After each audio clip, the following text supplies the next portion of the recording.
Welcome back to Fishing It Up, and today we're going to go over bass boat etiquette.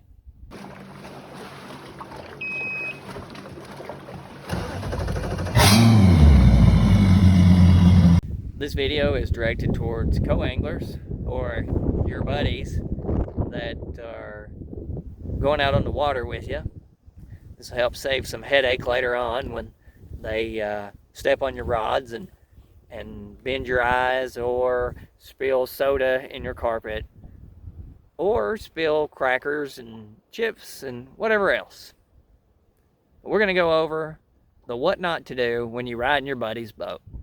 I'm just trying to help you guys out so that there's no hard feelings. You know, you guys got to have somebody to fish with you. Somebody has to back the truck in, you know. So you need a co-angler. It makes things so much easier when you have a co-angler. All right, first off, if there's 20 rods on the front deck, or in this case, there's only about 6 up here, don't hop up there and then go stand right beside them. Because chances are, when you get excited or you start casting and moving around, you're going to step on the rods. And before you know it, the eyes will be bent and a rod will be broken, and then there will be some friction between you and your buddy that is nice enough to take you out on the lake.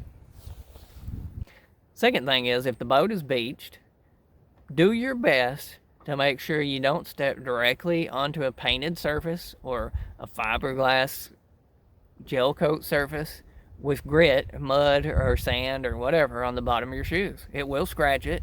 I know this sounds simple, but I've seen it happen. So keep that in mind when the boat is beached. Do your best to knock all the dust, mud, sand, whatever off your shoes before getting in the boat. All right? The third thing is drinks. If you're going to bring drinks, try to bring something that's in a bottle that has a lid. I've had people bring coffee cups, and the first time you take off and they're not seated correctly, they either come out of the cup holder and go flying across the deck pouring coffee everywhere, or they get kicked over and coffee gets spilled everywhere once again. So that's another mess that you're having to deal with while you're trying to have fun or finish your tournament or whatever it may be. But bring drinks that have lids, or at least be respectful and drink the drink and put it in the designated trash area.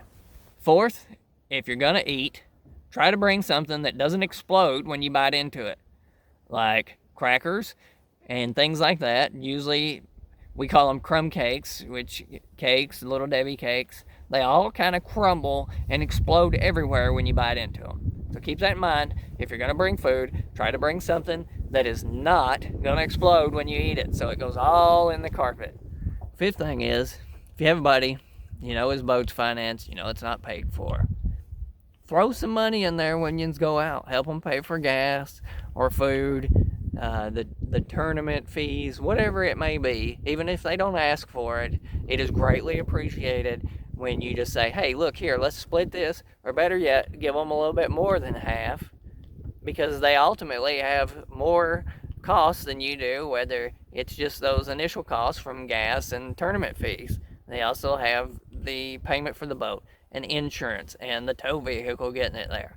So keep that in mind, that nobody's going to complain if you offer to give them a few bucks towards the fishing excursion that you've went on. Now, just kind of wrapping everything up, the whole point of this is to keep everything copacetic, keep everybody happy, because the whole point in fishing is to relieve stress, whether you win, lose, or catch any fish at all. The whole point of the day is to have fun. That's it.